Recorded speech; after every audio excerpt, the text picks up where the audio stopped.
Good morning. I'm Dr. Jose Wiley. I'm joined today by Dr. Vishal Kapoor. And welcome to peripheраlinterventions.org at Mount Sinai Medical Center. Today is September 24th at 8:10 a.m. And we have a very interesting case that Dr. Krishnan is going to be presenting to us. How about if we go to room 6? Everyone, it's a thrill to have you here with us today, and I'm so happy that Dr. Kapoor is now joining us as one of our probably full-time moderators, as well as joining us doing cases here. I'd like to welcome you to Cath Lab number 6 at Mount Sinai, and our team here, as usual, that you've gotten to know over the years. Elizabeth, our vascular nurse, Ricardo, our vascular tech, Dr. Lascano, and we're getting Dr. Guja getting ready, just finishing up another case and joining us. We've got a very interesting case, and we're a little slow getting started today because we had to do some prep work prior to us starting. So I'm gonna shoot you guys outside to our endovascular fellow, Dr. Bhaskar Purushottamam, to present the case. Good. Okay. So, morning. We have a 43-year-old woman who presented to our clinic with chronic left lower extremity swelling and discomfort going on for a few months. She has a history known for recurrent left lower extremity recurrent DVTs. She also has a history significant for hypothyroidism, hypopituitarism, and acromegalic gigantism. So she had pituitary surgery. As a result, she had all this. Also a history significant for cervical cancer. So given the fact that she was having recurrent DVTs, the concern was for Meformin syndrome, so we went and did some further testing. She's on Prednisone, Levothyroxine, and Coumadin, and the social history was insignificant. So examination of vital signs was stable, and she has pitting lower edema of the left lower extremity. So I'm going to go over the imaging findings, that is the CT angio. So this is a coronal section. So the arrow mark points at the right common iliac artery, which crosses over the left iliac vein and compresses it, and which is technically the definition for Meformin syndrome. So this is a cross-sectional view, and looking from below. So this one is the abdominal aorta, and this one is the IVC. Now, as I scroll down, heading caudal, you see the aorta divides into the right common and the left common iliac artery, and I want you to keep a close eye on the right common iliac artery, and you see as it starts to go down, it starts to impinge on the IVC, and that's the left common iliac vein where it starts to squeeze it. And as I scroll down, you can see the compression. Right here is the severe compression, and then this is just beyond the compression, and right there. So that's it for me. Okay, well, I think it was important, Dr. Wiley, Dr. Kapoor, to go ahead and see, the CT findings that we're done. So interestingly, this is the lady who actually saw me as an outpatient, me and Dr. Ray Lascano, and we actually saw the patient together. She had complained of recurrent DVTs, especially by traveling to Dominican Republic. She, at that time, she was treated with Coumadin, etc., and kept on having these recurrent DVTs, and got fed up with Coumadin, did not want to take Coumadin, stopped taking Warfarin sodium, and therefore was referred to us for a possible IVC filter. So we went ahead, again, for everybody at home, the history point of view, we started to wonder, well, she's having recurrent DVT, she had some chronic edema of her legs, could be post-thrombophlebitic syndrome, maybe another issue. So we decided to go ahead and get a venous duplex here at Mount Sinai. We got the venous duplex here at Mount Sinai, which was suggestive of May Turner's, but unfortunately she had eaten a lot that day, and so prior to, and was not MPO, so we were not able to get adequate images to convincingly convince us that she had May Turner's. So then we went ahead and did a CAT scan angio, which Dr. Purushottamam went over so well, which clearly showed us that the patient had May Turner's, had a treatable cause of a recurrent DVT. Luckily for her, she has not thrombosed this, prior to, and had not had to undergone thrombolytic therapy. So we talked to her about the fact that there may be a therapy for this, especially if she's symptomatic May Turner's, and then we said we would go ahead and offer her that therapy. Now, then I spoke with Dr. Guja regarding, since he was with us last year and continues to be with us, we were talking about what case to present this month.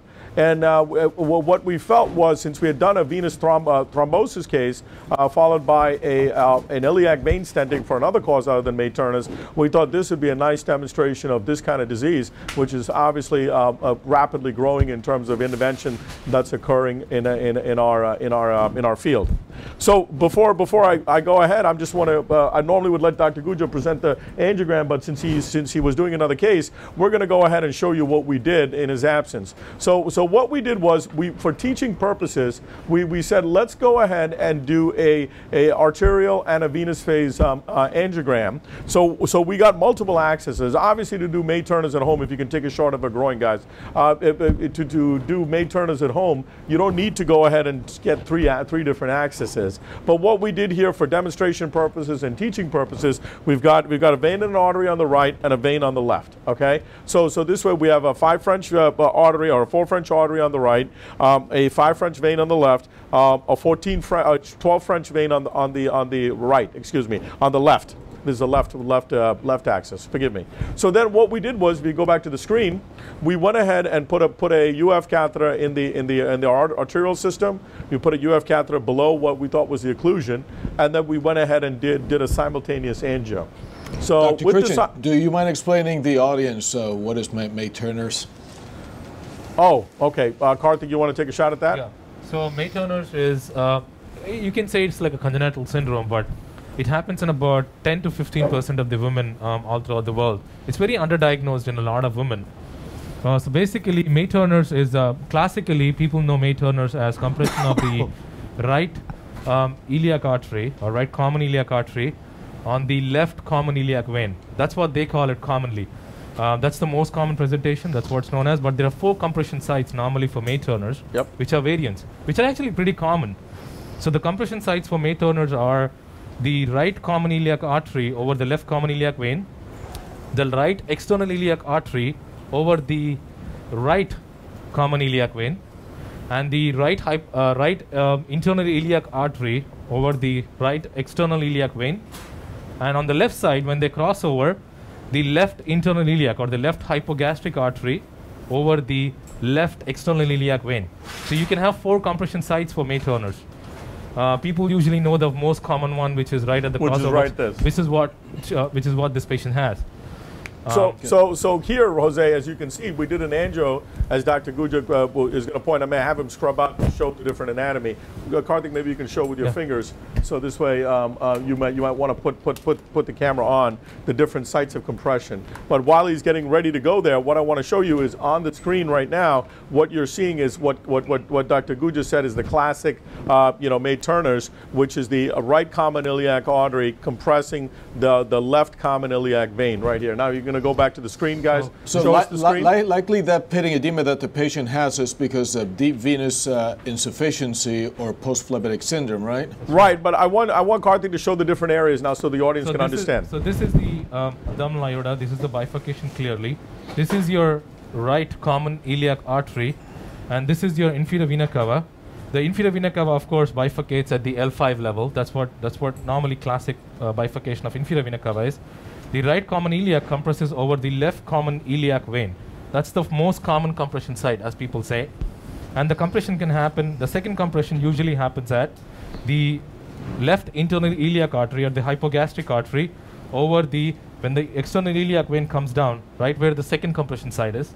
The third compression site is when the right external iliac or the common iliac artery compresses over the right side, the ipsilateral right common iliac vein. And then again, when the right common internal iliac or the hypogastric artery bifurcates here, it can compress the ipsilateral external iliac vein. These are the 3. And of course, when you compress, because of the compression could be moderate, the compression could be mild. Usually when it comes to a moderate level or when the vein size decreases by 50%, that's when they start having ipsilateral, whichever side the compression is, they start having ipsilateral thrombosis. Excellent. So, I mean, honestly, that's a beautiful explanation, Dr. Guja, and thank you so much. But I got to tell you that the angiographic evidence is not what you would expect. And you can see what you're seeing is a pancake-like compression. which is what's important to understand. It's not your typical arterial stenosis, which is a narrowing that you see. Because this is the overlying of the artery, it actually causes a pancake, and you can see here the pancake of the vein clearly seen right at the level, and this is really a nice angiogram. Go to the next image, please. We went ahead and did another image, again, to show exactly where it is, and again you can see here with a little bit more dye. And this one I actually went up a little higher with our universal flush catheter in the vein to show you how much that pancake effect is, and to also to show you that the compression extends and is consistent with our CT up to the common iliac vein. I mean up to the ostium of the common iliac vein. Okay, which is going to be important from an interventional perspective. Next, please. So then we did what we consider is also the gold standard in this particular type of case, and I don't think you could really do a case of May-Thurnes without really having an intravascular ultrasound. And I'm going to go ahead and have them play the intravascular ultrasound. Can you pull me the second run, please, so we can show them? Can you show this? Okay, so here we're starting in the IVC, and as you can see, as it's playing, we're doing a manual pullback, and you can see here as we're coming down, okay, okay, you can see the compression starting to occur, and there's the severe part of the compression there, and pretty much continuing out. So did everyone see the beginning of the compression, Jose? Can you see it? Yes, yes. Yeah, looks okay, so you see it's very clear actually, and we have IVC measurements here which show it's about an 80% reduction with the 54.3 millimeter luminal diameter, and obviously about an 80% reduction, again consistent with what we're expecting is May-Thurnes. So a little bit of shop talk. What we're going to do here, okay, what we've done is you've got multiple accesses. We're going to go ahead and we've given anticoagulation. We're doing this case on heparin. So our ACT currently is around 250, and we're going to go ahead and stent. Now, the question is, well, should we balloon dilate? Should we balloon stent? And again, I really think that the jury's out on this. I think for two reasons. One is, for billing purposes, probably a balloon dilatation, failed angioplasty, placement of the stent may be, you know, a more advantageous billing situation. But in terms of actual treatment of this, I don't think there's really a need to balloon dilate. Maybe post-dilatation, absolutely, but I think pre-dilatation, you should be able to pass a stent. Second is the stent that you want to use. I'm going to ask Dr. Guja his thoughts on what type of stents he thinks are necessary and what are some of the practical aspects of the stents that he needs. So I think standardly there have been a lot of studies done since 2000. I think there are a lot of studies published where they looked at what kind of stents to use, how to place the stents, what's the patency of the stents.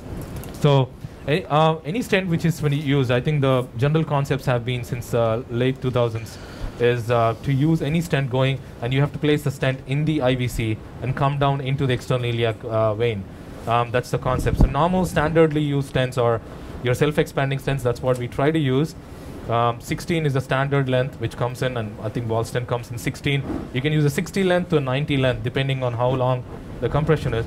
But the goal is to keep the stent into the IVC. Contrary to what happens in the arterial side, you don't have to worry about the compression of the other side, because IVC is usually almost double the size of the stent, and you will have enough space for the lack of compression. So the stent patency rates have recently been shown that they improve with the stent going into the IVC and extending into the iliac, external iliac vein. So I think 1660 would not be a bad idea here. And again, I think as always, he hit it right on the number. But I think what's important also that he didn't mention is the type of stent that you want. You really want to have a stent that resists compression, okay?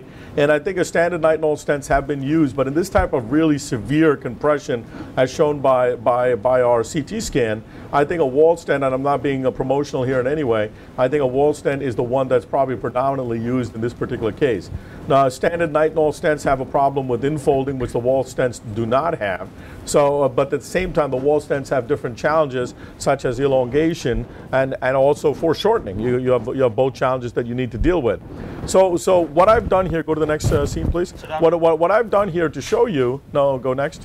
What I've done to show you is, all the way to the last picture, is I have injected, with the next, from both the IVC on the right to show you exactly, and I've placed the IVUS at the level of where I think the ostium is, okay? So therefore, you can see this is an ostial external iliac vein, a common iliac vein compression. So as what Dr. Guja said here, there is no need to worry about jailing the contralateral side.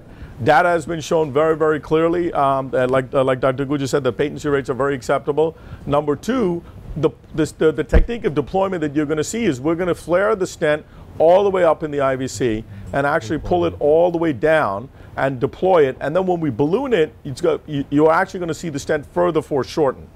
Okay, so it's hard for me to explain, but I want you guys to get that concept. It's very important, the points that Dr. Guja made, is that you don't have to worry about contralateral jailing. You don't have to worry about contralateral thrombosis. You don't have to worry about plaque shift. This is not an arterial type intervention. You're trying to alleviate an obstruction, and you're trying to work with the limitations of the equipment. And the limitation of this equipment is phenomenal phenomenal resistance to compression. However, accuracy is going to be a problem. So therefore, you do want to compensate for that by going for a longer length. Now, second, what are the parameters that you want to watch out for? Well, Dr. Guja clearly explained that you want to be above, but also below, you'd like to avoid the acetabulum, okay? Now, in this case, we're very lucky because we have a very focal type of compression. Sometimes, as Dr. Guja so nicely said, we might have longer compressions. So therefore, when you're deploying, you want to flare above. You also want to watch your distal marker below. There's a point of no return with this particular stents, which I'll show you when we're in there with the 3 markers, but clearly you want to make sure that you're not going to be near the acetabulum. Now I'm just going to step on fluoro and show you. You see here, our sheath is all the way here. So I'm hoping that we won't even reach our sheath, but I guess time will tell, right? So I guess time will tell. So what we're going to do is we're going to start here and start our preparation and start our process. I'm going to let you and Dr. Kapoor, ask us any questions that you'd like, Dr. Wiley. Dr. Guja, yes. do you think that patients who present to our office with deep venous insufficiency, which seems to be more common than we would like to, we should be screening for a venous stenosis or May-Turner syndrome? I think so, Dr. Wiley, especially when we do the deep venous insufficiency ultrasound. I think everybody, standardly the practice should be, I think the experts are doing it, but commonly anybody who's doing it in the office should also do it. They should look at the velocities in the common femoral vein. If the velocities in the common femoral vein are not classic, like not at least 1, 2 to 3, and there is not much of a respiratory variation, and patients have significant deep vein insufficiency when compared to the superficial vein insufficiency, I think they should definitely look into doing an ultrasound, because there is no other way to find May-Turner syndrome other than to just do an intravascular IVUS, which is very simple. It's a venous case, so there's not much of a risk involved. I mean, there are complications which can happen, but I think it's important to rule that out. I think it's very underdiagnosed. That's my opinion over the few years I've seen. But I think if you take care of that, and in conjunction with the saphenous vein ablation, I think patients will have very, very successful venous insufficiency treatment. Okay, now I want to just show you guys the stent that we have. Now you can show me the screen. So this is a standard wall stent. Dr. Guja or the team has flushed it and prepared it. So you have 3 markers. You have the proximal marker that's all the way up top in the IVC. You have the distal marker, which you can see, which is the end of the stent. Then you have a marker in the middle. When you have that marker in the middle, that marker is going to be your point of no return. So therefore, when you start deploying this, I told you that the contralateral, catheter in the iliac vein, which is the UF in the right iliac vein, kind of is very similar to where the ostium of this particular iliac vein is. So you can see how much above the ostium, I'm going to look at here in the slave monitor, how much above the ostium that I am, and I think that's quite adequate. I think we're starting at a very high level. I don't want you guys to start and try to nail it right on the spot like we do with the common iliac, artery stenting, osteal common iliac artery stenting, because this stent is not as predictable and may foreshorten and also may elongate. Now the other question is by IVUS diameters and by CT, we have a 10 millimeter iliac vein. So I guess the logical question is, why are we using a 16? Is that a good question, guys? So the reason why we're oversizing this is because we expect this vein to expand and we're going to expect this vein to grow. So therefore, what we're going to do is we're going to go ahead and deploy this particular stent. I discussed it with Dr. Malik, our surgical colleague, who agreed with the sizing here, and I think this is the way to do it, to get a multidisciplinary team approach to decide. So now we've got the stent. I'm going to have Dr. Guja start to deploy. You okay with deploying it? So we're going to have Dr. Guja start to deploy it, and I'm going to have it to be really, really slow. So what he's going to have to do is a pin and pull kind of technique. And what we're going to do is wait slowly, please, slow down. So what I want to do is flare it, okay, at the level of right about there should be fine if I can see the flare. So just don't pull it back, Karthik. And he's just doing a wonderful job here of flaring it. So you can see here, he's starting to flare. It'll start to flare. It'll start to flare. Now, stop there for a second so I can show people. You see how the distal marker has moved up? Don't panic. Okay, that's what you're expecting for it to happen. You're expecting that distal marker to move up as the stent migrates up into the aorta, right? So I mean into the inferior vena cava. Go ahead. Now go ahead. Start again. So you can see here as he's starting to flare, which we're going to see in a second, right? Is it open yet? Yeah. It's open. It's opening now. It's starting to open. There we go. Starting to open. Keep coming. I would still keep flaring. Keep flaring. Keep flaring. Okay. Now what you want to do is start pulling the system back, right? Right? Pull the system back a little bit. Okay, now stop there. Now continue to deploy. Everybody's in agreement here, guys? Jose, are you okay with this? Yeah, looking good. Looking good, right? Keep pulling back. Now you see that right there? That's a very important thing. This is a teaching situation here. Now watch. Now we're going to inject through here. Now you can see where the ostium of that vein is. You see where it is? Right? Everybody's in agreement with this? Right. So now what we're going to do is we're going to continue to flare this. Pull back. Okay? Okay, we're going to pull back the system now. Pull back the system, continue to pull back. Yep, there you go. Look, that's actually pretty good, right? Now we're going to flare, now we're going to deploy, right? Continue to deploy. Keep coming, you're good. Could probably pull back a little more, Yeah, right? I am. Okay. Okay. Duele? Okay, now stop there for a second. Okay, mama, un momentito. Okay, so now we're going to pull the system back. Everybody in agreement? Looks good. You got it, Jose? Yep. I love your Spanish, by the way. You're good, right? Okay. So we're going to pull the proximal part of the stent back, right? Hold on a second. Let me just get close and look. 1 second. Wait. Let me look at the slave monitor. I think it's pretty good. Right. So you want to pull the whole system back. I think we're good where we are. No, I think you have to pull the sheet back. You see, come down below. Yeah, Show me floor below.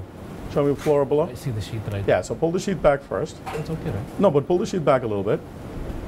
Okay, so we're going to pull the sheet back. Now what I would do is pull the whole system down till I tell you to stop. Whole system. Pull, pull, pull, pull, pull, pull. You're going to inject from the pull, vein stop, pull. Keep coming. Whole system, pull, pull, pull. Right, PK. That's your ostium. Okay. Now I would deploy it. You're going to inject? Yeah. Yep, that's perfect. Now deploy it. Now That's go ahead. Right. I know I'm not in the screen, guys, but don't worry, we're going to deploy this here. There it is.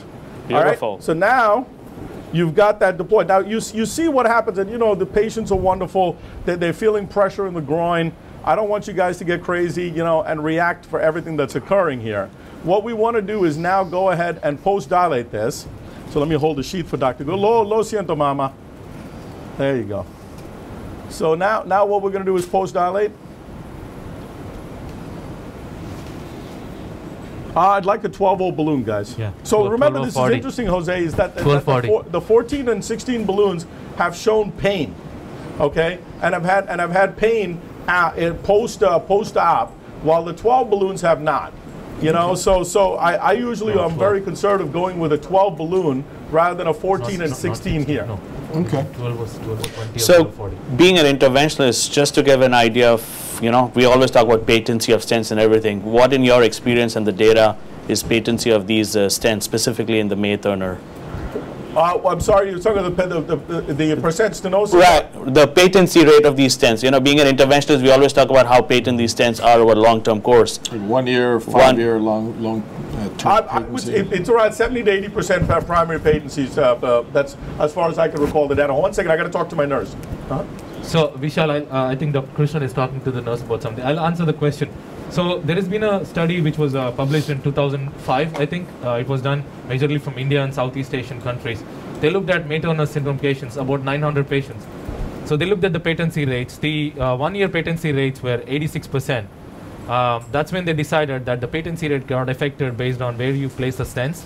So if you place it into the IVC, the patency rates were higher for the stents, and then as the years went through, I think the 5-year patency, if I'm not wrong, was 72% over 5 years, and I think the restenosis rate depends on the amount of compression which was happening. The severe the compression, the more the restenosis. Oh, okay.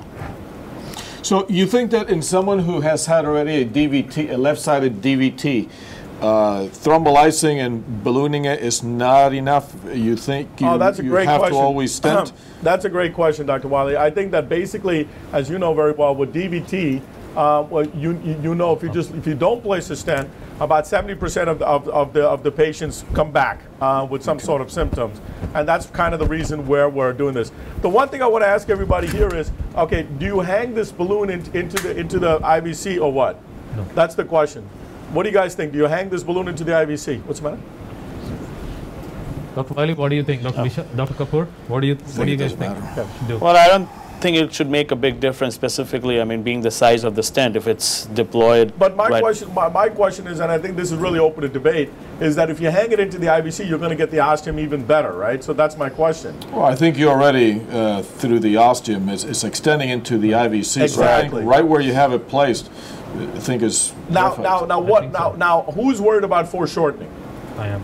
I'm definitely worried about foreshortening. Ball stent is known to foreshorten a little bit. So but are we okay? As Dr. Wiley said, I think we are right at the ostium. If it does, I think it's okay. I think we are finally covered. I think this position is pretty good. I totally agree. I think looking at the slave monitor, I can really see that we're okay. Now, we're going to go up very slowly, guys, and she's going to experience pain. Okay, so what's nominal with this balloon? 10. So what we're going to do is we're going to stop when she has pain. You know, we're not going to, our goal here is not to give her a lot of pain, because as I said, post, it's very common that the patients have pain. See, it's foreshortening right there, guys? Very Does little. everybody see it? Very little. Okay, but it did. I saw it in front of my own eyes. Okay. So I'm glad you extended that stent into halfway within the IVC. So well, even that's if the it whole point. foreshortens, you so still now the other thing I ostium. want everybody to make sure is that they're on the stiff part of the wire. Show me above, please. So you want to be on the stiff part of the supracord. Good. Yeah. So now what I want to do is I want to go ahead. What level is that's only a 2. Yeah. We're going to go up to 10. 2 to 4. No, I would go up to 10, I think. Go slowly. 4, 3. What size balloon is that? 14. This is a 12 or 40. 12 or 40, I'm sorry. 60. That's good. Okay, should we go up to nominal? That's another question. I would. I don't think there's any reason not to go to nominal here. Go slow. Nominal is what? 8? 8. So because she's not having pain. If she has pain, then I would stop. But I mean, that's one of the things we're worried about, rupturing veins. But here, clearly, it's a very fibrotic kind of situation. And she will be able to go right up here. What are you at now? Yeah, now the ostium opens up. Right, you're at 8. And 8 is nominal or 10 is nominal? 10. Go to 10. 9. Yeah, 10. Okay. I like this. Okay. Down. Oh, lo siento, mamita. So the reason you chose this stent versus a nitinol stent was because of radial strength? Well, it's resistance to compression. That's the concept that I think all of us have to understand, is that this is a compressive situation and that's occurring in the IVC. So therefore, resistance to compression is what I really want. So now I'm going to do that repeat angio from above and below. Prakash, I'm getting a question here. What % of patients with left-sided DVT have May-Turners? What percentage of patients? What? Oh, well, the report, what's it called? The reported literature is different. It's around 18 to 49%, or 50% is what I recommend. But I don't think it's as high as 50. But at the same time, I don't think it's as low as 18. So I think that it's somewhere in the middle. We'll take it in the middle. Right. So now we're going to inject from above and below, right? They're going to go to DSA. Oh, what's your wrong hole? Hold on a second. Okay. Let me just let it bleed out. Okay, it's bleeding? Good. All right, good. Okay, you gonna DSA, guys? That's from this one, sir. No, I'm going to inject from here only. Ready? Yep. Inject. So obviously Ray's a little slow. He didn't have breakfast. Okay, I want everybody to know that and make note of that. Don't pick on Ray, send please. donation to www.raylascano.org. Needs breakfast. Okay, on the days that we have, right? It looks very nice. Okay, now come forward with this, please. We're gonna do it one more time so everybody can see it. Okay. All right, this time. Well, I just listen. I want our audience who loves you very much to go ahead and say something. Ready? Okay, ready? I didn't have my seed. Inject. Beautiful. The pancake Now is that gone. clearly tells you where we are. You see that now? So now, you know, this is again demonstration purposes, angiogram, whatever you want to call it. You see the pre and the post, right? You see how the wall stent is did such a phenomenal job here of being able to prevent being compressed. Okay, you see that? You see how that pancake configuration is gone. Okay, number 3, you see how we deployed it in the vein all the way in the IVC and brought it all the way back down. 4, you saw the incredible technical expertise of Dr. Guja in deploying this, and I don't mean to be funny. I mean to be very complimentary. I think it's very true, and you see that with patience and understanding the limitations of both the equipment and understanding the limitations that the disease process plays on you. You can do this, but most importantly is understanding the steps. Okay. Understanding the value of IVUS, understanding the value of imaging, selection of the right patient in order to do this. Now, now we're going to go ahead and do a post-IVUS, pardon me for my cough. So Dr. Krishnan, what's your anticoagulation regimen post-procedure? Excellent. Currently the recommendations are Coumadin for 6 months, so which is what we're going to follow. And you know, this patient has no other issues in terms of a need for antiplatelet therapy. We're not going to stop an aspirin on her, that's for sure. We're going to continue aspirin. You can see the IVUS, as Dr. Guja is kind enough to do his pullback. Here, show, there's the stent right there. And you can see the stent, again, is still compressed, but look at it. It's clearly much better than it was before. And you can see that you can still see that pancake kind of flattening on the stent there as you come back. You see that now you have a nice round lumen. Really, really pretty case. You know, and I got to tell you that this is one of the nice clean cases that we've done, which really has demonstrated a great benefit for the patient with this particular thing. I think it's very important for all of us to get involved in this syndrome. I think that you have a lot of the patients out there who have this problem, and you can see that endovascular therapy for this particular disease is quite easy. Can you show the first one, the first angiogram, so they can compare and contrast? So this is the first angiogram. There you go. There's your pancake-like configuration, right? You guys can see the IVC, right? And then if you could show both screens, guys, I'm going to have him freeze this right there, okay? And you can show both screens, pre and post. Uh-oh. Okay, well, he's going to show you like this then. So you can see here that really that's the pancake-like configuration. And go to the post one. This is post. No, it's not post. That was pre? No. And this is post. This is post. There you go. This is post. So you can see here at post, you can see how beautifully it's deployed, and you have both the pre and the post. Right there, freeze that, just freeze that. There you go. So you can see how it's now nice, beautiful lumen all the way down. Beautiful. So having said that, I'm going to have Dr. Guja give the review for us at the end. I don't think he has a lecture as such prepared, but he's going to give the review of the steps of how we perform this. Or Dr. Kapoor, can you do that today? Yeah, sure. Actually, we'll let Dr. Kapoor do that because Dr. Guja is going to be here doing cases. And what we'll do is we're going to go over it. I really want to thank everybody here. I'd like to thank Dr. Wiley and Dr. Kapoor for being kind enough to step in for Dr. Dangus and do this nice case. Dr. Guja for his technical expertise and his support. Dr. Bhaskar for putting together this wonderful presentation. Thank you. I hope I really appreciate it. And Ray, please www.raylascano.com for donations. And Elizabeth and Ricardo. Thank you again. And I hope this has been a nice illustration. Thank you. Great job. Let's give some breakfast to Ray. And job well done. Thank you so much. Thank you for having me.